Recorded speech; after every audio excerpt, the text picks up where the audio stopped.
right, we're here for a very special episode of the Lowdown with the one and only the Tobro, Jonathan Tominas, which we were just saying, what a perfect last name for the Tobro. That's amazing. I never put those two things together. How's it going, buddy? I'm going well. I'm doing Awesome. well. I'm doing well. It's going well. I'm trying to make the best of it. How Yeah, about you? yeah, same. I mean, with this situation that we're in, right? We're both healthcare professionals, so we're sort of in the same boat where, we're doing some emergency and urgent case stuff. I had a couple of Mhm. virtual assessments today, which I think maybe you've done some.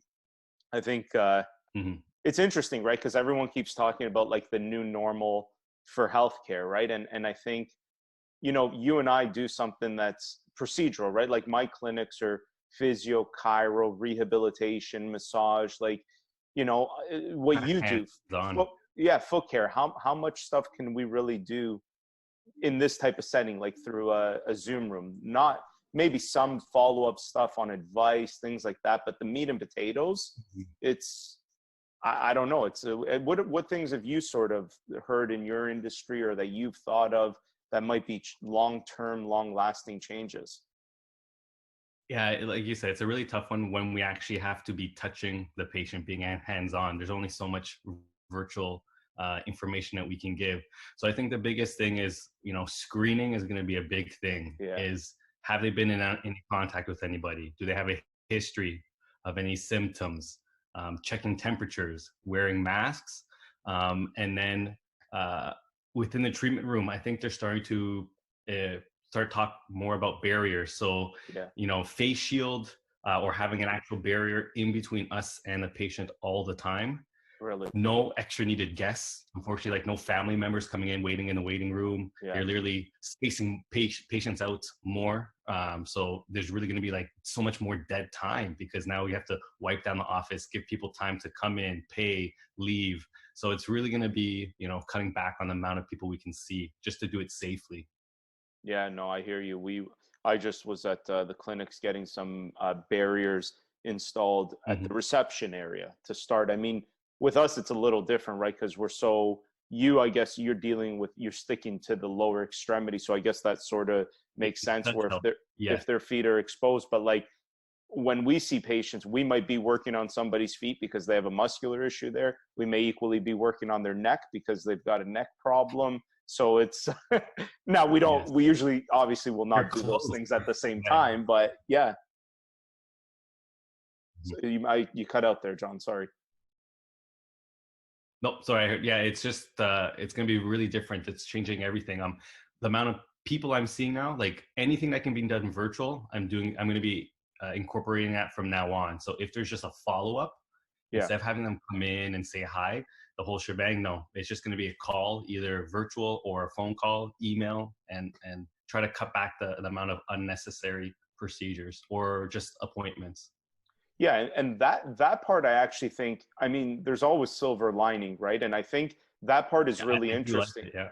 Yeah, that part is really interesting to me. Like I was speaking with a number of surgeons that work with me in our Etobicoke office, and they were saying the same thing. They're like, for follow-up stuff, we can start with something like this. If I really think I need to see you in the office, then we can move to that. Before getting on here with you, I was doing an assessment with a patient, a knee complaint, and I pretty much got like everything that I needed from talking to him.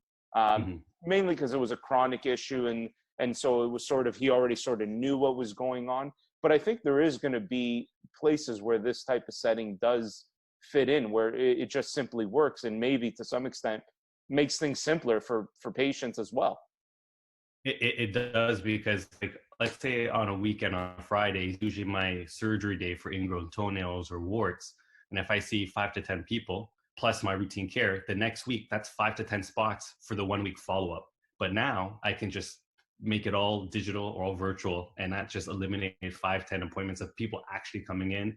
It's the same care because it's a quick 5 minute appointment. Is there any infection? Is there any pain? Those are all things, like you said, you can answer over the phone or over a call. And if there's something that can be done, you prescribe an antibiotic or they come in. So it does really cut back on all these unnecessary appointments. It's just really people who really need to come in. who need to come in. It's sort of interesting when you think about it that we weren't sort of doing this sooner, right? Like for those types of things. And I know like, I'm not sure about your college, but I know the colleges for physio and chiro, and even some of the physician ones, they were a little hesitant in terms of like what things could be done in this type of setting. So, I mean, all of the colleges now have sort of moved in a way to obviously allow it because it's necessary now. But yeah, I think there's definitely a place where it fits in well, and it sort of can free up time and, you know, real estate to some extent, because when you start thinking of those things, maybe you don't need as much space to run clinics. So yeah, it's interesting stuff. How, I mean, having said that, there's the other side of it, right? Which is the fact that the vast majority of people, you sort of need to see and do a procedure and do these things. What constitutes an emergency for you? Like, when does someone come to see you and that's an emergency? So that's been a really tricky thing, because people have been saying, look, you know, having a stroke, being paralyzed, big accident, that's a real emergency. But you have to take it into context of what your field is. So for me, a lot of it I've only really been seeing people in severe foot pain, usually because of a severe ingrown toenail or infection. Right. So they're walking around, they have a red, hot, swollen toe, there's pus, it's pain. It probably won't kill them, but they shouldn't have to be dealing with the amount of discomfort and the amount of, you know, injury that's happening to the body. So to me, that's what I'm mostly seeing right now. Yeah. Is ingrown toenails. Yeah. It's interesting because we've sort of, with me leading the team that I lead, a lot of the questions are like, well, because we're sort of the same thing, right? When the average person hears emergency, it's like, yeah, but like, I didn't get shot today, right? Like, so if I didn't get shot, what's an emergency?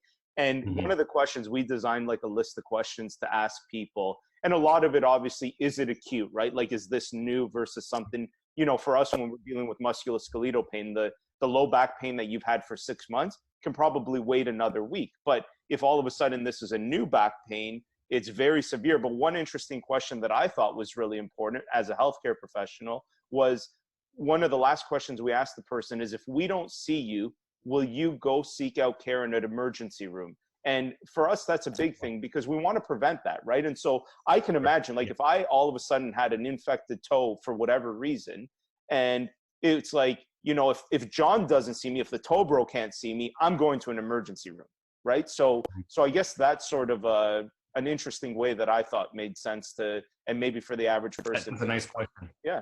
It is. It sort of frees it up for us.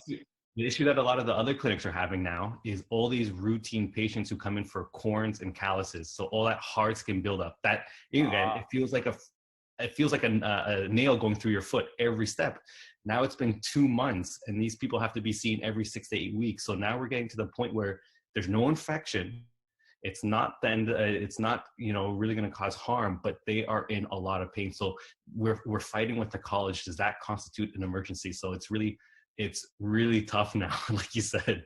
Yeah, that's interesting. Yeah, because it's cumulative, right? Because that type of process is going to be cumulative. And although it wasn't a problem on week 1 or 2 of this whole thing, after a certain amount of time, it's like, yeah, it's a problem. And that's interesting because, again, you know, there's a lot of analogous things here, because someone suffering with chronic pain, sure, in week 1 or 2, they were able to manage it, but people have flare-ups. People get into points where they're like, no, I need to see it. And we've been getting tons of calls wondering like, hey, when can you guys see us? Like, we want to be in the clinic. We want to be doing things, but you know, it's also juggling, number one, the rules, obviously. But number 2, you want to keep people as safe as possible, both the staff, yourself as a practitioner, and also the patients. You don't want to be doing something where you're needlessly putting people at risk. And it's an interesting thing with healthcare. I even think of like the amount of surgeries, right, that have just, people needed heart surgeries, people needed transplants, and it's like not happening. How are these people doing? It's you know, and that's not really our realm. Sorry, John. Yeah, I was looking at the stats of all the people who've died from cardiovascular issues from not receiving their bypasses. So it's like, it's such a trade-off. Yeah, it's a crazy thing. Well, we jumped right into the COVID stuff, but I also want to hear a little bit about you, because I mean, I'm a huge fan, and I've been a fan for a long time. And I was saying to you, and I'll sort of tell the story again. I was never like a social media guy, and really to this day still am not. And really, I knew that it's important and that it's something that's really important for business and brand and all those things. And I remember about a year and a half ago thinking, okay, I got to start doing more of this stuff. I've done a lot of local type of stuff, radio show, all those things, but I've never been the new age social. I'm 80 years old, stuck in a 34-year-old body over here. And so I remember saying, you know, the one person that's done this right in healthcare and in a look, because I mean, people know Dr. Pimple Popper, but like when you think of that, like LA, they're far, blah, blah, blah. But so for me, it was like, well, there's a local version of that, and it's the Toe Bro. Like you did it, right? Like you built a YouTube following, and you did, and you got on TV. You did all the things that, you know, you wanted to. Maybe you even went more than you expected that you would achieve. But obviously, your social media and all that social stuff you were doing was working. And I remember I went on Google and I typed in Toe Bro social media manager or whatever it was, just because I was like, well, whoever's doing that must be really good. And that's how I found Adam Robles, who is the guy that is a good friend of yours, worked with you, and who now takes care of all of this. And shout out to him, because he makes this look nice and fancy after, puts it on YouTube. He's a genius, that guy. Like he's an absolute genius with what he does. But I guess it goes back to having the right people around you. But tell me your story, man. Like I find it so intriguing that like you were able to do all of this in, I think, a relatively short period of time. Yeah, like you said, I did not expect anything to happen really from it. But my father was a foot specialist for 30 years. So I grew up looking at feet. I used to go to nursing homes with him. And my job as a kid was to take off the shoes and socks for all the patients. And I absolutely hated it, because I was like 10, 12, 15. I was doing it all high school. And I was like, Dad, I don't like it. He's like, just do it. So I actually applied for this program out of high school, because at the time, Michener Health Institute was offering it as a post-secondary program, just 2 years out of high school. Wow. Yes. It's no longer that way, right? No, it's not. My dad was actually the first class in 1981, and that was at George Brown, and then they transferred later on to Michener. Yeah. And it was just a 2-year program. And the year that I applied, they actually shut down the program and made it mandatory to have a science degree. So I had to make up a choice. I was crushed, because I actually had my heart set on becoming a chiropodist or chiropodist right out of high school. But luckily, it forced me to go get a degree, which really helped. You know, it builds more knowledge, more experience, more maturity as well. Then after school finished, right away, I knew that this is what I kind of wanted to follow, just because it's not only just the healthcare. To be honest, what really got me into it was, you know, the business aspect, running your own business, being your own boss, being in control of your schedule. My dad never really did surgeries. He never did a lot of foot care. He did a lot of consultations. He did a lot of orthotics. He did the biomechanical stuff. I was not expecting to get into all the nitty-gritty. And so I finished school, 25 years old, and I looked at the market, and you know that there's been a huge issue with orthotics. Yeah. You know, there's you know, problems with insurance companies, problems with shoe stores, people frauding the system. And I said, you know what? I think I really want to concentrate on the service. No one wants to get down and dirty. So I'm going to cut the nastiest nails. I'm going to file them down. I'm going to do all the surgeries that a lot of other foot specialists weren't really focusing on. And that's how I kind of got into that niche of the gross stuff. And just like you know, I go on YouTube, and I loved Pimple Popper. Dr. Pimple Popper was the first one who really, she's the first one who really brought it big on the medical scene on social media, and followed her for like two years. And I was like, you know what? You know, I could do this. Like, my stuff that I see is pretty gross. Feet's pretty gross in general. I see the nastiest nails, infections. I'm going to start putting out videos. So I bought a handheld camera for $500, like a point and shoot. Yeah. Bought a tripod, and it was so awkward to ask the first couple patients if I could film their feet. Like, it's the weirdest thing ever. And like, what are you gonna do with it? I was like, well, I'm gonna kind of put it online, and it's just so hard. And online where is the next question? Yeah, exactly. Compared to now, when people come in and they're like, are you gonna put my foot on YouTube? Like, now people are dying for me to film their foot. But before, it was so scary. So I remember I put out my first video, and I spent like 4 days editing it on iMovie, and I didn't know what I was doing, watching all the tutorials. And you put the video and you publish it, and there's like 1 view. And it's like, oh, what's going to happen with it? So Yeah. put a second one out. 1 month later, I put a third one out. And after that third video, 3 months later, the first video just picked up. It had like 50,000 views. Wow. And then suddenly it started to snowball really fast. And you could see my videos change, the type of music, the way I edited the thumbnails, and I learned with the audience. And 1 year later, after I started the channel, I already had over 100,000 subscribers. I think I had 100 million views. And I got approached by a production company with the idea of creating the Tobro show. And it was in June, July. And I said, okay, that's pretty interesting. I never thought anything would happen. Yeah. 2 months later, they had a signed deal from A&E saying 6 episodes, we're ready to go. We want it done by end of the year. Wow. And it happened like that. That's so amazing. Fast. Amazing. And so you can appreciate this. My clinic was doing well. I'm a solo practitioner, and I was already fully booked, 2 months out. And they said, you have to block off 5 hours every single day for the next 3 months. Now.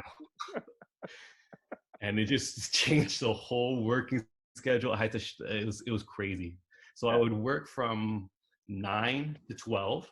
Literally, the last patient would leave. The film crew would come in. We'd film till 4 or 5. Then I'd finish my patients from 5 to 7 or 8. And I did that for like 3 months straight. And that was like probably the hardest 3 months that I ever did. Like I didn't even know what was happening, like filming a show and being in front of the camera. That was weird, having like 5 people in your treatment room, over your shoulder, cameras on here, looking at what you're doing. But yeah, we finished the show and it aired in March last year. So it's already been just over a year. Yeah. I got to go on Dr. Oz as well, right when we were airing the show, to kind of get some publicity for that. So that was pretty cool. And that was very nerve-wracking to be on in front of a live audience. But yeah, all that happened from like a year of starting a YouTube channel. That's amazing.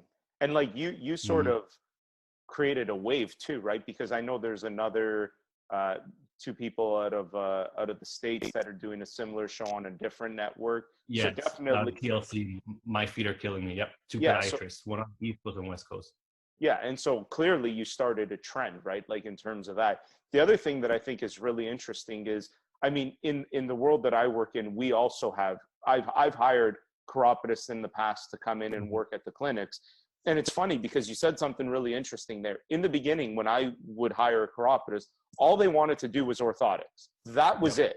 Like, if you mentioned anything, if we got inquiries about like, hey, a patient has an ingrown toenail or they have this corn or whatever, they'd be like, no, that's not, I don't deal with that. And I'd always be like, okay. And now when I had to like interview chiropodists and stuff, because we need them for orthotics and some things, it's harder and harder to find. Now everybody's like, no, I'm genuinely into foot care. Like I just want to work on foot care. It's not really about the other stuff. It's sort of the cherry on top of the cake potentially, and if it's needed, etc. But you, I think, definitely changed the wave there, because I saw it happen. And before, nobody wanted to touch foot care. Now everybody wants to do foot care. That's nice of you to say, but it's not because of me. I think it's because of all the problems that it's causing. Like a lot of chiropodists get hired at clinics and they have good intentions. They'll do their foot exam, they'll prescribe the orthotics because we have that ability, but they're getting taken advantage of. Or that's why orthotics is a really tricky one. But yeah, foot care is now really growing. It's showing people, like, can you imagine you have a foot specialist and you have a foot problem and they don't want to do that? I just found that ridiculous with working in these kind of clinics. And that's why at the time I was working with physio clinics. I was doing consultations, the same thing for my first year. But I said, you don't have the right chair. You don't have the right equipment. I'm trying to build my own office at home or my own office. I'm just going to sit there and you know what, just build the business. And I was this receptionist. I was answering the phones, taking appointments, paying everything, seeing the pay. And I just started like that. And I just put in the time until now, like, you started the same thing. You grow your team and the business grows. And it really comes down to providing good care. And that was the whole reason why I also started the YouTube channel, was to show people about their feet, show them the different procedures that are out there, and give them value and what they can do to help their feet. And if you look in the video, like for the first 2 years, and even now, I never say, come to my clinic. I never say, comes to me. I always say, go find a foot specialist. I don't care who you see, go see a foot specialist. And that was always the message. And people could never find me because I never linked Tobro to my clinic for 2 years. There was no link, which was ridiculous. If you think about all the traffic, I always wanted to keep it separate. So it was always about the message of foot care, foot health, and seeing a foot specialist. And that's where I still stand. Yeah, and I totally appreciate that too with what I do on the radio. I'm very much the same way. Like I've always been, it's not meant to be a hard sell or anything like that. For me, it's like, hey, I'm going to provide a message. I'm going to provide knowledge. You know, I also think in healthcare, though, the reality is that when you showcase your knowledge in a way that's not salesy, people that need the service anyways will make the choice themselves, right? Like you don't have to tell somebody, hey, come see me for your foot problem, because if they watch your YouTube video, they're going to know that you're smart. You know what you're talking about. You clearly are talented. Well, that's who they're going to want to see. Really, healthcare, I've always said, like, besides referrals, the next biggest thing is the warm lead, right? Like you are more likely, like I always tell you, whenever we look at where does a patient come from, the biggest referral source is someone telling someone else, go see John, right? And all you're doing when you're on TV, radio, whatever it is, you're creating that personal connection with them. They almost feel in a way like they know us, right? Like where, you know, they've seen you on TV, you've watched you, they've watched your YouTube videos. They build this relationship with me. They call me on the radio. They talk to me there. They build a relationship. And I think that is really the right way to do it. And it's interesting what you bring up, because I remember when I Googled you and I Googled Tobro, like nothing comes up about your clinic. Like you literally have to write Tobro Clinic to find that you have a clinic, not even called the Tobro Clinic, which is like, you know, like it's even one step further. And so, yeah, man, I think good on you for doing that, for being about the message first. I think the other stuff, the eventual things that we all hope for when we get into the field of healthcare or whatever, will just come by doing the right thing. And I talk to a lot of, when I teach at the chiropractic college, and when I speak to my students and they want advice on business, that's the same thing that I always say. It's like, hey, it all starts with good work. Like in order to get the other stuff that comes along with it, you've got to be good at what you do. And you're clearly good at what you do. And because you're good at what you do, it's opened up opportunity. I think another thing that you said, and I want to pick your brain about this, on how you feel about this too, is you put in the time and effort. And you probably didn't graduate when did you graduate? Probably not far off from 2012. Exactly the same as me, 2012. Now, that to a lot of people doesn't sound like it's a million years ago. It's getting longer and longer. Like I can't believe it's 8 years now. Yeah, I'm almost at my 10-year reunion, which is crazy to think of. But anyways, outside of that fact, I have seen over an 8-year period, which again, in the grand scheme of things, doesn't seem like a lot. But I just feel like new graduates are not willing to put in the time. They're not willing to get there, you know, hard hours, long hours, work hard. Like there's been a big shift in what I've seen in terms of just like everybody wants a title and they think it's going to be easy, and they're surprised when they're not successful. I was just about to say that, because the big thing is I'm not a doctor. I don't have doctor in my title. I am a chiropodist, but I can prescribe medication. I can do injection therapy. I can do soft tissue surgery.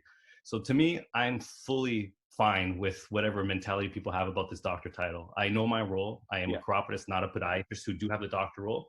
But these new grads, I've heard from, you know, passing by, you know, they're saying it's the quickest way to become a doctor, or they're calling themselves doctor, or they just, it's not the point. It's like, what are you going to do with the title? What's your, you know, what can you do within your scope of practice? And everyone wants the money. Everyone wants the show. Everyone wants the fame. But it's really, like you said, it comes down to patient care. And, you know, what you've done, the team you've built, you say you're not social, but being on the radio, doing the podcast, those are all amazing things. But what you learn, and it's not cheating or gaming the system. We know the more that you give free with good intentions, the more you're going to get back. It's so ridiculous. Like you hear it all the time in everything. It's not ridiculous. Give free. And now every day this kind of mentality, it's all about giving. Like Instagram, 100%. Facebook, you cannot pay or make people pay for anything nowadays. You have to give it free and hope that you give great care, great quality of content, and they will buy in and they will follow you and they'll listen to every word. But you have to actually give great advice and good care. 100%. I'm Mhm. working on my MBA right now because I have no Yeah, business that's amazing. training whatsoever. And I'm in my That's amazing. marketing class right now. And what you just said is like day one of what we did in marketing in our first webinar in the first couple chapters of the book is it takes you through sort of what marketing has been over the last 100 years, right? And how marketing has changed. And really what marketing is now, you've summarized it perfectly. It is not about, hey, if I put in $1 into this medium, I should expect to get $3 back in terms of revenue. That mentality is all wrong. It's what value can you provide to people that you expect nothing in return for, but by the very nature that you've done that, you will eventually have some type of return. So you're not off, right? Like you are, and it's always incredible when you speak with people like you who just get it, right? Because you clearly just get it. You have a way of thinking that, you know, to some extent, I would argue maybe can't be taught, but maybe it's a combination of the way you were raised, all of these things. You just get it, and you didn't know that that was the formal new marketing knowledge out there, but it is. But you got it intuitively, and I think there's a value to when people have that. And I'm always interested on how people, like, how do you just know that and it ends up being right? You know what I mean? Like, but I think, I don't know, what's sort of your take on that now that you're hearing me tell you that that is the marketing, you know, 101 of 2020?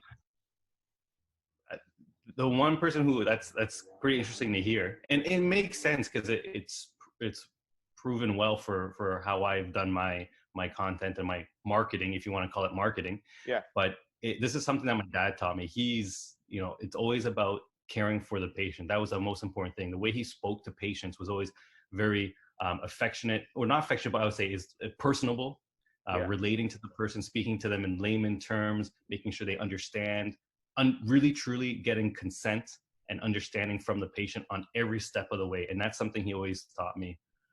So that's kind of where I modeled it from.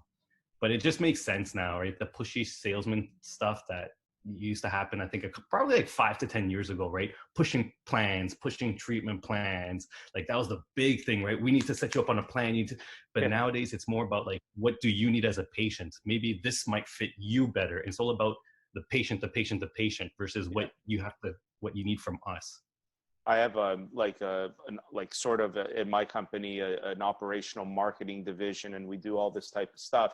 And none of these people that I work with are that on that side are healthcare professionals, right? So they're always about pure business things. So it's always like, you know, like examples are like, you know, the end of the year is coming. It's like, we need to send out an email blast telling people that their benefits are running up. And I'm like, never are we doing that. Like 0% that is ever going out, because it's not the right message, right? Or like, you know, another example is I've been in meetings with and Paco's awesome, and he does our business development with physicians for referrals and things like that, and he's awesome at it. But he's a pure business guy, and it's always like, you know, oh, we've gotten 3 referrals from you. Why is it not 10? And I'm like, yo, like you need to back off there. Like that's not the right attitude. It's really, we want to play. And like when I meet with someone who wants to refer to our organization, really, I always tell them, really, we're looking for the patients that you feel we can help with, and who that patient feels that we can help them with. If that's 1, then that's perfect. If that's 100, that's great as well. But we don't have a preconceived notion about the number. We're just looking for the ideal person and the ideal relationship that really would benefit. And man, it's really refreshing to see what you have done, and see that there's other people on the same wavelength, because like, again, we're sort of like we both operate in that paramedical world, right? Where it's not OHIP based, it's paramedical services. That's exactly where we stand in the insurance world, paramedical. Yeah, it's sleazy, man. Like a lot of it can be sleazy on all fronts, whether it's chiro, physio, massage, chiropodist, whatever. It can be a sleazy world. And like, I've seen some crazy things, both on the parts of clinics and patients. I'm sure you have as well, especially in the orthotic game. Like that whole industry's upside down. Yes, I agree. Do you think they're overprescribed anyways? Yeah, no, they are. There's no question. They're overprescribed. Yeah. um, it depends, like the location too, right? You know, I have, again, I have a relatively solid business in terms of me seeing a decent amount of patients every day, and I maybe do 1 to 2 orthotics a day. Okay. So, you know, 20, 30 a month. Yeah. And I have a business clinic. So when you hear people doing like 100, Yeah. 200, Yeah. it's just like, what? That's crazy. Well, because they're It's giving it to crazy. everybody and their mothers.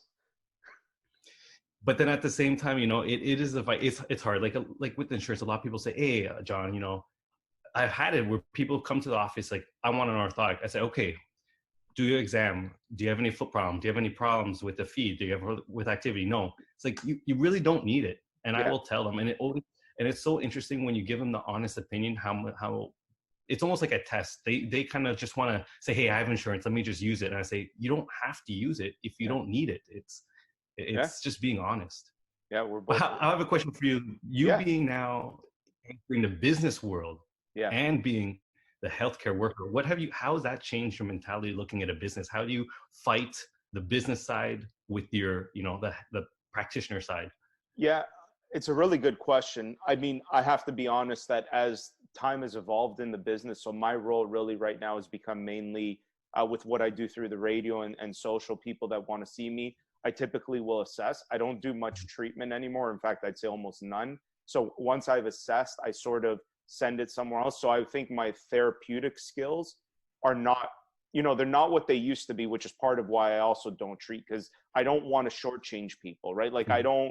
I think to be a good therapist in any field, it's something you have to do, right? And I think when I was doing it, I was a good therapist. But I think to some extent, when you start focusing on other things, you lose a little bit of that. I I love the diagnostic component of what I do, trying to figure out what's going on with someone. It's also the stuff I teach at the college. Like that's the way my mind operates. I think even from the get-go, I always enjoyed that part of it more. So it's been Mhm. really nice that I can sort of split my time between that and It then is, yeah. running the business. But even more so, I do always try to put on a different hat when I do it, because again, the business person in me like makes me think like, we should sell more stuff, right? Like what you're saying, whether it's an orthotic or this or that.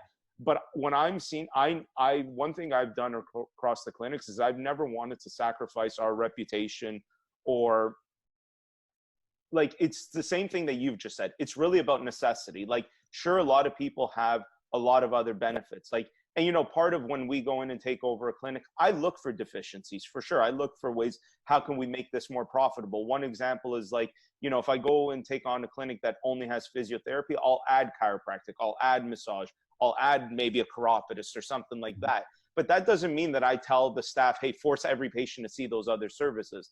I just think by the very nature that if it's there, the people that are already there, if they need those services, they'll opt out for it. But I don't want to do something where it forces the person to see that, or you're heavily suggestive about it. Like, we sell products at the clinic, they're on the walls, they're those things, but no one pushes this stuff. Like, Mhm. we're not, and that's sort of my mandate. I'm like that. I'm the worst at it. I'm like, anytime someone asks me about products, I'm a skeptic with everything in terms of like, you know, whatever Yeah, it is, yeah, I'm yeah. always more like, you probably don't need it, right? Like, especially in things where it's, orthotics. We do a lot of orthotics as well too across the clinics, but how many orthotics do I do? I'm not sure. Have I ever done them? Yeah, 100%. When I feel it's necessary, I'll make that recommendation. Bracing, we have bracing. Like, a lot of the times I'm encouraging people. The other thing with that type of stuff, and with my philosophy, especially on the rehab side, is a lot of my encouragement is about getting people more active, more healthy, doing the right things for themselves. Sometimes I see it when you're just giving people like these other things that they could use, you're almost telling them that that's the only solution that they need, which is the wrong thing for sure, right? So it's been I again, I think because I don't have to, I can split my time well in terms of between assessments and business. It's been good, but I mean, I think you'll agree with this. You go with the flow, right? And you go with where your passion is at the time. And Mhm. I think in anybody's career, you sort of go through these phases where, like, you like some. I'm also that type of person, right? Like, you know, I love golf in the summer. As soon as September comes, I don't care that I'm not going to play it again for 6 months. So I can sort of get off one horse, go on to another, and figure it out pretty well. But I think that's my personality, which is an advantage for this. Do you find it hard having people work and manage your business and help it grow with the company when they're not healthcare practitioners, since again they have a different mindset? Because I know it can be helpful, but at the same time it is tough when it's business versus healthcare. I have such a problem with healthcare because it's so incentivized by money, and it's not how it should be, unfortunately. Yeah, 100%. I have a problem with it. I also, it's always tough. Like, I mean, you might have some of these examples, even, and like front end staff, right? Like a reception or something like that. There's times where I've heard somebody pick up the phone, and, you know, patients and customers and clients will always ask them, you know, like, oh, I want to come in, but what are they going to do for me? Right. And, you know, reception or whomever will always, even though they're not a healthcare professional, will try to answer that question. Right. Mm-hmm. So they'll say something like, oh, you know, like you can come in and they'll do laser therapy to you, or they'll do this or that. And it's like, but how do you know what I'm going to do? Like, you don't know because you haven't diagnosed them. Some things are not indicated. So that, like, that was a big thing when I initially got into it and started to grow it. That was really frustrating, where my policy became, hey, if you're working front desk, your job is to really coordinate this and that. When it comes to healthcare related questions, let's just set up so that we let healthcare professionals, when they have a minute, call someone back and let them answer it. Like, if someone has an inquiry, and I've even done it, if people there are overloaded, I'll call the patient back, I'll answer their inquiry. But I would rather that healthcare questions be answered by healthcare professionals. Number one, because I just don't think anyone else is going to do as good of a job, because I can't transfer my knowledge into someone who hasn't done my training. Equally with you, I couldn't answer the stuff that someone wants to ask of you, because I don't know, right? Like, that is not my realm. I don't deal in that realm. So if someone had a question on it, I'd say, ask John. He's obviously going to be better at it. But then even when you move up and you're working with higher people in the company, I find my job really does become always saying, like, yeah, I know this is business, but I say the same thing you say, but it's healthcare, and healthcare cannot be sleazy. So I always have like that sort of veto where I'm like, if I feel like it goes beyond that boundary, it doesn't go there. Gotcha. Yeah. So it's been an interesting ride. You had mentioned that your dad is a chiropodist as well, and that when you were a kid, you hated it. What made you then love it? You know, nursing homes back in the day was really tough. Like, these were government-run nursing homes. You know, the care sometimes, unfortunately, isn't the greatest. A lot of these people had dementia, weren't looked after properly, and so going there, and I never got gloves. He'd give me a list of people. He'd say, "Bring them to me." I don't know how this was even possible. Like a 10-year-old, 11-year-old kid, I'd look at their arm. Okay, that's the right person. Wheel them to where my dad was. That stuff would never happen now. Take off the shoes and socks and like all the dead skin. They have long nails. And I'm just like 10. I was like, oh my God. He'd cut them, put the sock back on, wheel them back, get the next one. And I was like, who would ever want to do this? But then, you know, talking to my dad, he goes, you know, like, no one looks after these people. Yeah. No one would give them the care they need. For one person, and this was like, well, I'm 30, turning 33 this year. So this is what, like 22 years ago. It was $16 or $18 per person to do the nail care. And, you know, we'd go through 30, 40 people in a day. And he's like, John, like, it is so hard to earn $16 in 10 minutes. Yeah. So it's like, it might not be good work or the cleanest work, but it gets us our food, it pays for this. And he taught me like the value of money and what we're providing. So it was like, wow, you know, it's a big thing to be able to treat people, help people, and still make a living. So that's why I really still followed into it. And now I love it. It's not even about the case that's in front of me. It's about the person that I'm going to make them feel better. That's what really gets me over some of the smells and stuff I have to look at. I just like, man, this person really needs help. Yeah. So what you said there, and I'm trying to remember, I read a lot, as you can probably see from behind me, but trying to remember what book it was, but essentially, and I can't remember right now, it'll come to me, but the message is exactly what you said. And this sort of goes back to what we were talking about with, you know, new generation. I mean, people will hear us talking. You and I are, I'm 34, you're turning 33. So a lot of people will see us as kids. But I think there's something unique in your upbringing that I had in my upbringing, and that's the father figure who sort of teaches you what's necessary. And I can't remember, again, this goes back to the book, but I think that's an interesting thing. Like right now, the world has all become about like, oh, you've got to do something that you love. Like you've got to do something. And it's always like, you know, if you don't love it, don't do it. And it's like, you know what you need to do? You need to find something that's necessary, and you need to do good work, and you can learn to love something. It doesn't necessarily have to happen. Love doesn't need to be first. You can learn, and it's no different than when you meet a partner, right? Like you do what's necessary. You don't love them on day one. You learn to love them. You create that, right? You could do that with a business, but I think it's a really sad thing that we're in a world where we're telling our young people, like, no, you've got to do something that you love. Like there's a lot of necessary stuff out there that, you know, to some extent might suck, doesn't seem appealing, but it's important and it's very, very fulfilling work. You're killing, because I don't know. I have the quote in my mind. I can't remember the book, but it says that love or passion, like you shouldn't work for love or passion. You should, love and passion comes from mastery. Right. So, yes, right? It's about mastering a craft, and then you will learn to love and appreciate it. I don't know what book that's from, but it almost, a part of me thinks Ray Dalio. Have you read Ray Dalio stuff or no? No. But yeah, he that's what he says. He's like, love and passion comes from mastery of a craft. 100%. So you have to put in the time, you have to put in the years, the hours, and then you can actually learn to appreciate the little things. Like, yeah.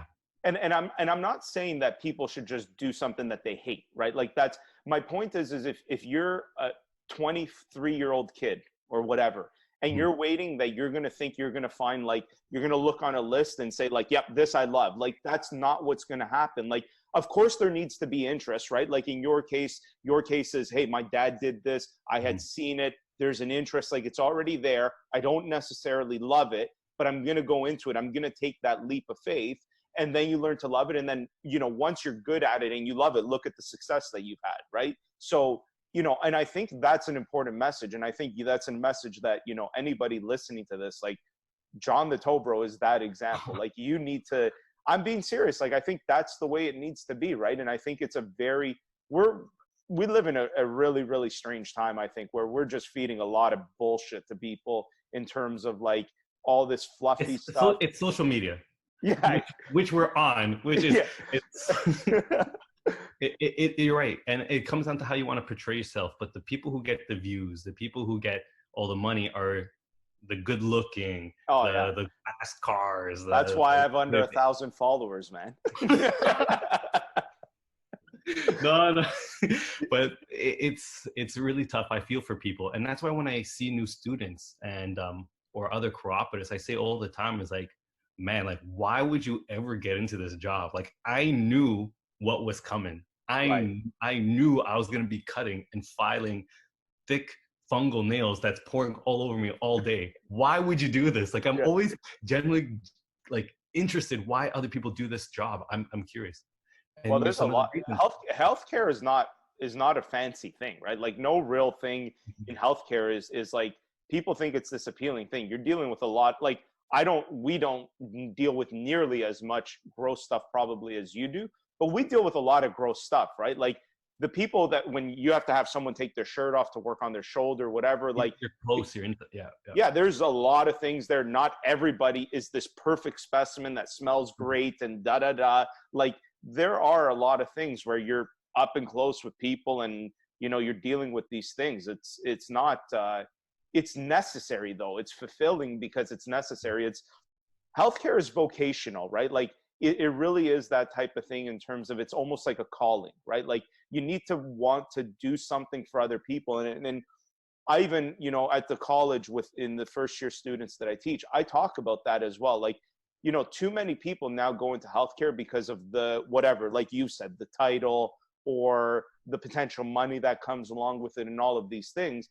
That's the wrong thing to do it because you're going to hate it. And there's And a lot of other ways to make It's money. not easy to make money. It's not easy to make No, money. no.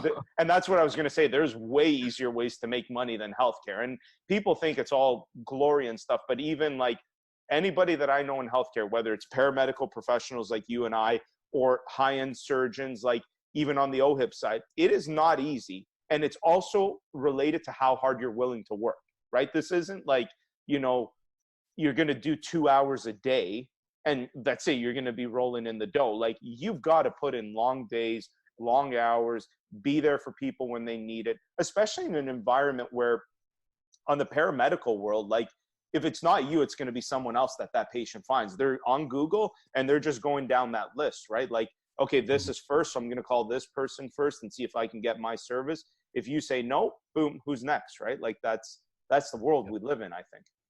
So I don't know your story. Lou, why don't you tell me your story? How you got it? Yeah, I want to know. My story, it's not nearly as impressive as yours. My story, I graduated in 2012 from chiropractic college. Prior to that, I did a bachelor's degree at U of T. I went into chiro because I knew I wanted to do something healthcare related, and I had the opportunity to shadow a chiropractor in second and third year university through a placement program. And it was like that thing, like you get to help somebody, you get to do these things. I had seen a chiro before for back problems that I had, and it was sort of fit into what I wanted to do in terms of being in healthcare, and the knowledge transition from what I was studying in my undergrad to the knowledge that I would learn, I felt was a good transition. Like I was studying kinesiology based stuff, and I figured like this is a nice transition, more human body, like it's what I enjoyed anyways.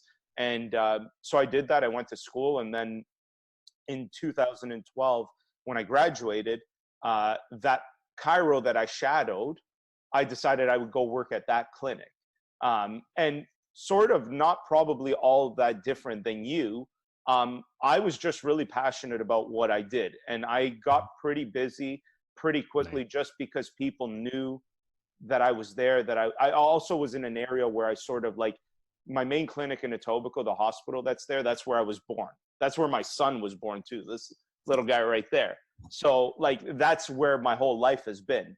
And I think that was important. That's like something that I tell people for success too. And I don't know if you agree with that in healthcare. Like you sort of need to be somewhere where you have some type of network or connection with the community, with the people, like, because that's really how they come into your door, how they find you. And then it was just sort of more of a business move to want to take over that clinic, and sort of that story is long, and I did that. And then ever since then, like, I guess I had a natural sort of knack for business. And so I started expanding on services, this and that. My brother, who's a TV producer, actually, funny enough, the whole radio thing came about because we were sort of, I used to do a lot of talks and stuff like that for the community, and it helped get people in the door. And he just told me I should talk to more people at once. And I was like, well, how do you do that? And he said, talk radio, which I was like, you know, when you're 28, you're like, what's talk radio? And then you start to realize it as you get older. And so that's sort of how that happened. And he even had the idea of doing a TV show, right? Funny enough, because that's what now that never panned out because it just wasn't like, you know, you have to have that gross factor. We don't have, the only thing that's as close to that gross factor for us, which is pretty big on YouTube, is the cracking sound from an adjustment or a manipulation, right? I got to put out some of those videos. I got to use my skill. Oh, you see those thumbnails, man. You got. And so that's which ones are clicking. Yeah, and so really, it's just from there. It's sort of been an expansion on the business side, and the reason for the expansion was really one of the things that I realized when I first started in the world that I work in musculoskeletal stuff, like someone with low back pain or whatever, that maybe is a little bit different than your world, is that it's so multifactorial that it needs so many more things to treat it. So just one professional is not the right tool for it, right? Like that person might also have underlying anxiety. So you probably need some type of psychological counseling. They may also have, you know, overall chronic widespread pain. So maybe they need medication to help with that. And so I really was a big believer in the multidisciplinary model, and I wanted to build that. And I wanted to build the clinic so that any patient that saw me, I could work within a team to provide them the very best for what they were going through. And then the other expansion with radio happened because people were calling me. Like I was getting people coming to see me from, Ottawa, the Muskokas, Niagara. And it was like, if I start spreading out in terms of location, I can give somewhere where these people feel safe to go and get their rehab therapy. So that's sort of mine in a nutshell. I'm That's still pretty waiting for amazing. A&E to call me, man. They still haven't called me. They're waiting for that over 1,000 subscribers, then they're gonna come. Yeah, exactly. Yeah, exactly. But no, that's a pretty amazing journey, because to see what you've done in just like you said, eight years is pretty unbelievable. It's a big business and team that you've put together. It's not easy. It's not easy. So congrats. It has not been easy, no, for sure. It's very rewarding. I mean, it's horrible during this time with COVID, right? Because like so many people's livelihoods and things like that. So those types of things, it's not easy. And like, I've always said, like, when people ask me for any advice, my advice is always like, go organically with anything that you're doing. If it seems to be working, continue with it. Like, I'm not a believer in rushing things in terms of like, there's been some deals like, that I didn't want to rush because I'm just not that believer. Like, it's got to be organic. It's got to fit in nicely. I'm sort of, in a fluffy way, like I think things that are meant to be will be. You're an intuition guy. If it really feels good, like if you have a good idea. Yeah, I would say that's a good way of putting it. Like if it feels right and you don't have to rush in it, it works out. That's perfect. But I try not to force things. I try to really, I want to wake up every day and make sure that I'm enjoying what I'm doing, which is also what helps me to decide like, okay, where do I put more of my focus? Is more of my focus on business development, or is it on this, or is it on that? And so wherever I get more of that excitement day to day is sort of where I go with it. Very interesting. Yeah. What's something I got to ask you, because you obviously see a ton of growth stuff, and I'm sure in the beginning it was like gross and then you got used to it, but is there anything that like sticks out that to you is like even made you sick?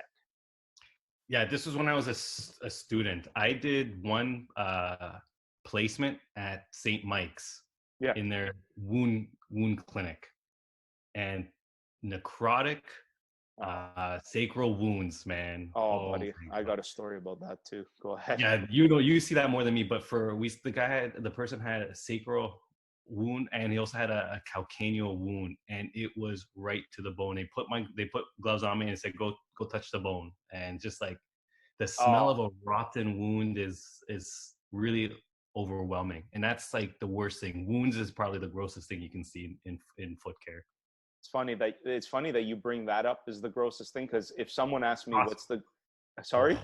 the coccyx wounds, all those bad sores. And so I don't really deal with that in practice, but from my life, my dad, who passed away 12 years ago now, his quick story is that he had a stroke in Italy, was there on vacation with my mom, and he had to be hospitalized there.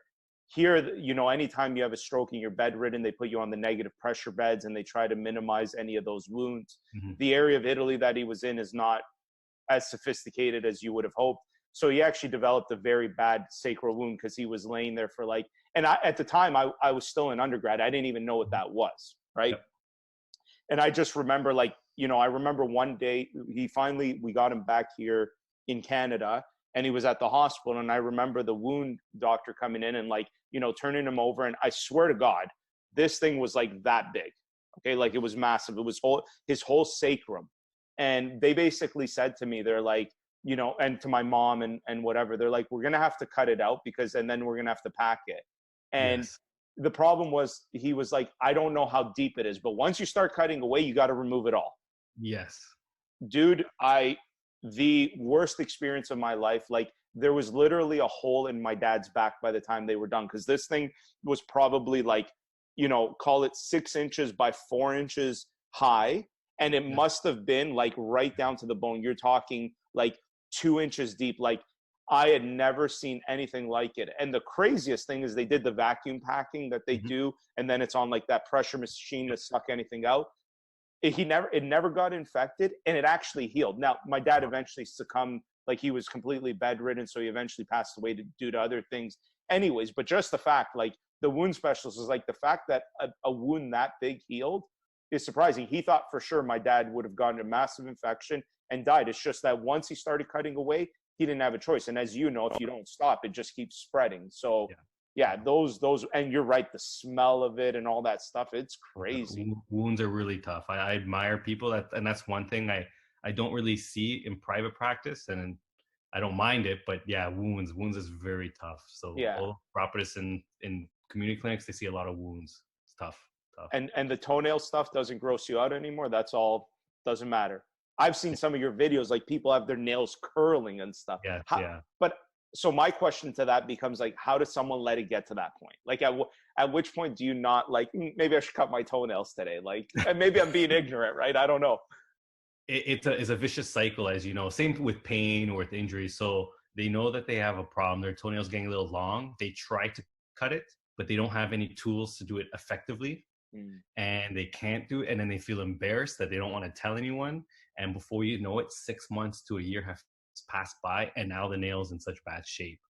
Or, No, I was going to say, and does that cause pain as well? Like I would imagine that's painful. Yeah, it's in the shoes. Usually it's in the shoes when it starts to like bang in there, or sometimes it curls into the skin. But the actual nail itself, like outside of pressure, would not create pain.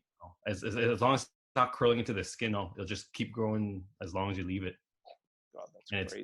It's tough to cut. So that's where people leave it. The other problem is a lot of them are, maybe misdiagnosed by a family doctor or the practitioner saying it's fungus or do medication, when it's really a permanently damaged toenail that's super thick.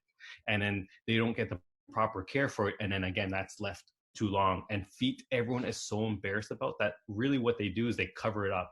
And by covering it up, that's what, hides it from the world. So they don't see it, they don't have to deal with it. And then they do that until it's too late. And does that covering up, like with the moisture, lack of like airflow and all that stuff, does that actually perpetuate the problem or no? It can get a fungal infection of the nail, of the skin, get maceration. Then you can get, ulcers, you can get wounds that way. But yeah, you'll be surprised with ingrown toenails, how there'll be like a mild infection and people are walking around. People of all social levels have, an infection. In their toenail, and they just deal it. It bleeds. Then they'll rest their feet for the weekend. It calms down. Then they go into their shoes. It's very common. What about toenail fungus? Like that's common. Very common. Like that's more common than people think. Like it's common.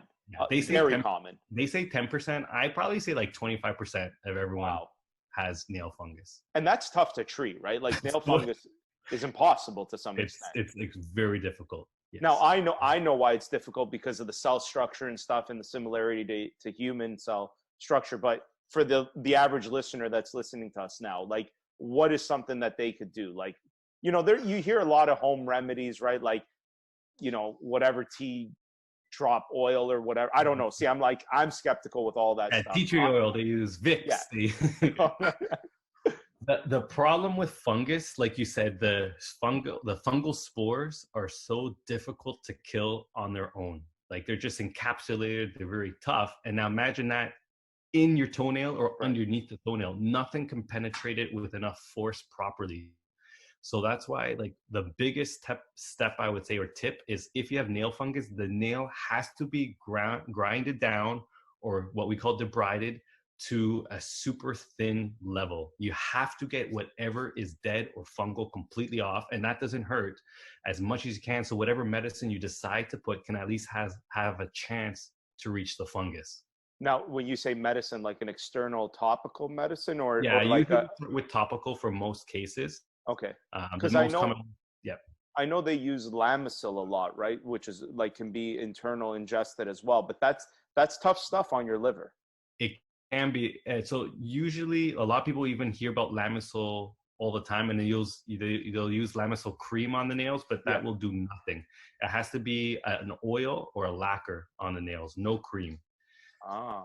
And so the Lamisil pill, yes, does work really well, but there's a lot of misconception. It can be harsh, but most people who need to take the pill have other complications. They're diabetic, they're taking cholesterol, they're taking high blood pressure, they're taking so many other medications that the Lamisil just puts it over the top and damages the liver. But most normal people who don't have any health issues handle the Lamisil relatively well. Oh, yeah. So I have a lot of young people who are taking it because they have extreme cases, and it really does work well. But they have to monitor their liver function test every month, make sure everything's good, but mostly no problems. It's Mostly. people have all that other medication.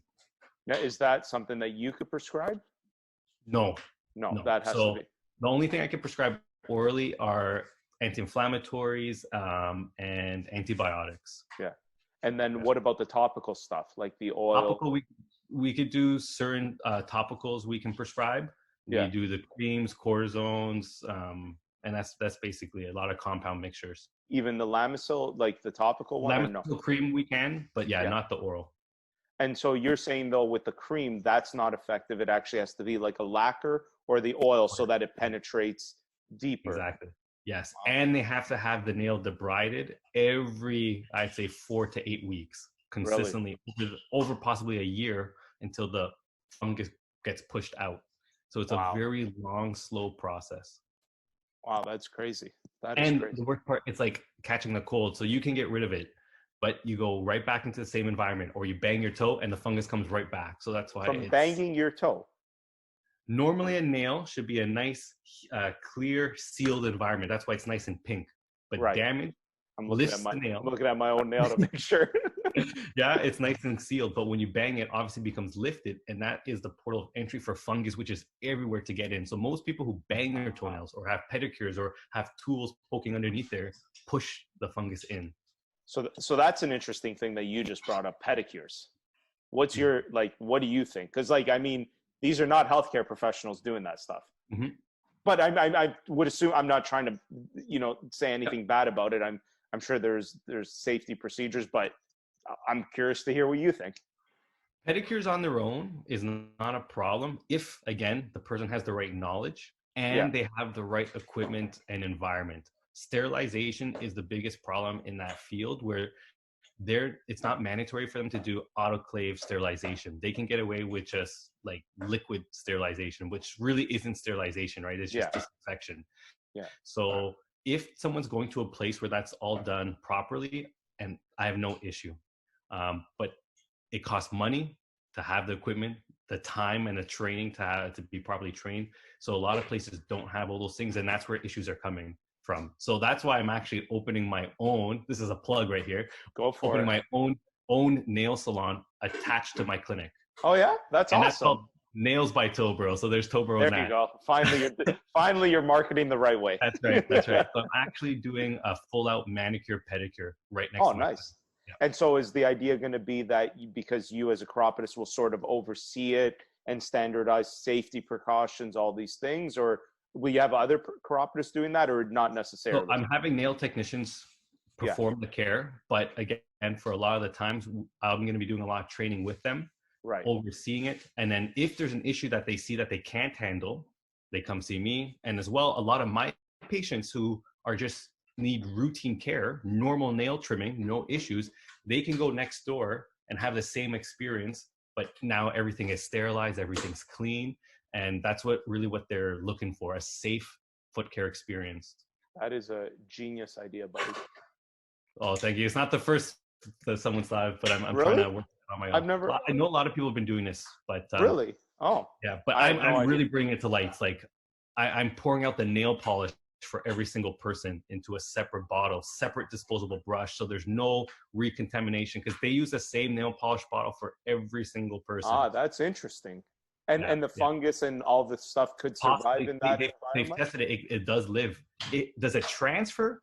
I don't know, but they are applying something that has it there. And so like all the pedicure chairs, they're all going to have disposable liners. Everything's going to be, I'm providing everything that they need to create a safe, clean environment. So that's not the first time that a chiropodist is doing that. A lot of people have been thinking about it. They try to do a version, but I'm doing a full out nail salon attached to my clinic. So I guess that's kind of new. Yeah. Well, listen, at the end of the day, if someone does something and they don't brand it the right way, and then someone else comes along and brands it the right way, like you're doing, you're the first. We'll see. I'll tell you that I like the lens crafters model of the optometrist and the optician. And that's kind of how I'm thinking about it, of the nail technician and the foot specialist going very smart. Yeah, that's very, very smart. That's a genius way to think about it, to just make it go hand in hand. And I think there's probably an advantage to what you're saying, right? Where these people can be trained under you, a professional, to sort of look at all of the things where you can really minimize it. And I guess to Yes. some extent, it will also free up your time and other professionals Exactly. with routine stuff that, like, you know, probably doesn't require 6 years of school in order to do. I agree. So, and that's why with you, it's the exact same thing.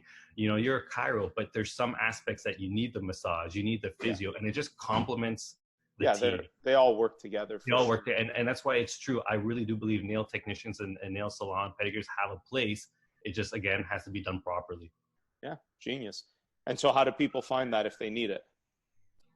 They can, I was opening the week that I shut down because of COVID. Ah. So it's not even open, but you know, first we're going through like a soft launch, going through our own patients. But yeah, we'll have the website. They can contact our clinic. It's all going to be on our clinic website. And then we're going to have our own social media channels all that stuff for that. Yeah. Yeah. And you're still doing all your videos for YouTube and all that stuff. What's going on with the show? So no news. They didn't renew in the year, so I can say pretty confidently I don't think anything's happening with A&E. But that leaves me open to the market. So we'll see what happens in terms of anyone else wants to pick it up. Smart. Maybe streaming service. The issue that we found, and I'm very thankful for A&E for taking it on. Obviously, A&E doesn't really have the health aspect to it, and that's what they were looking to build. Unfortunately, it just never got there. Versus TLC that already had the Dr. Pimple Popper. But overall, you know, we'll just see what happens. Like, it was never a focus. It was something, you know, icing on the cake. Yeah. But I'm still the one real main practitioner chugging away. So that's why I really look up to you to see what you've done. Because I think it's a time where don't look up to me. No, I do. Because what you've done is really unbelievable for most practitioners. That's why I'm trying to find my timing and when do I take myself out, because I've always been the face, but as you know, it's hard when people want to see you but you're not the one treating them. So like, how do you create that culture for the patients and that experience where they still feel they're connected to you but you're not? It's a tough one. From a business perspective, and we'll cut this shortly because I'm taking a lot of your time, but I'm just interested. One of the other questions I have is, in terms of show versus YouTube, where do you think, or social media, where do you think most people will find you and actually seek out your care?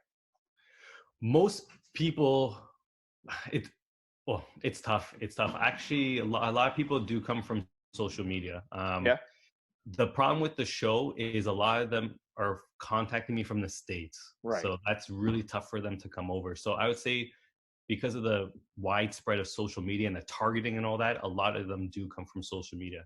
Yeah. But what's really interesting, being on the Dr. Oz show was huge. That, like, a lot of people watch Dr. Oz. So a lot of people contacted me after that. Yeah. But yeah, you'll get the same you'll get the same response after being on Dr. Lou, buddy. Don't worry. Yeah. Well, you know what's really crazy? It's funny. I had one patient who's from Mississauga, but was vacationing in Spain 2 months ago or 3 months ago, and was watching Tobro in Spain, and did a little search that, oh my God, he's from Mississauga. So when they came back home, then they booked their appointment with me. So it's just like, so crazy. Initially, I didn't know you were in Mississauga either. Like, because I'm one of those gross people. I like watching pimples getting popped. I like toenails getting ripped out, earwax being pulled out. Like, I like it all, right? So I remember when I came across your stuff prior to me looking up Adam, and then I was like, Tobro. I'm like, oh, and I'm watching all this stuff. I'm like, oh my God. And then I forget where I saw it, and I looked it up. I'm like, oh my God, he's in Mississauga. Like, he's down the street. So yeah, it's pretty cool that that you're there. But hey, man, listen, I don't want to take up a lot more. I really appreciate it. I enjoyed it. This was a great conversation. It was nice to learn about you.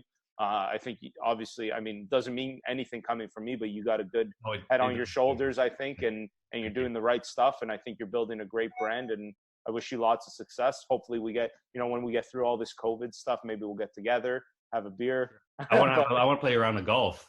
No problem, man. No problem. Are you good? I'm not bad. I can hold my own. I live in that same space, so it'll be a good round of golf.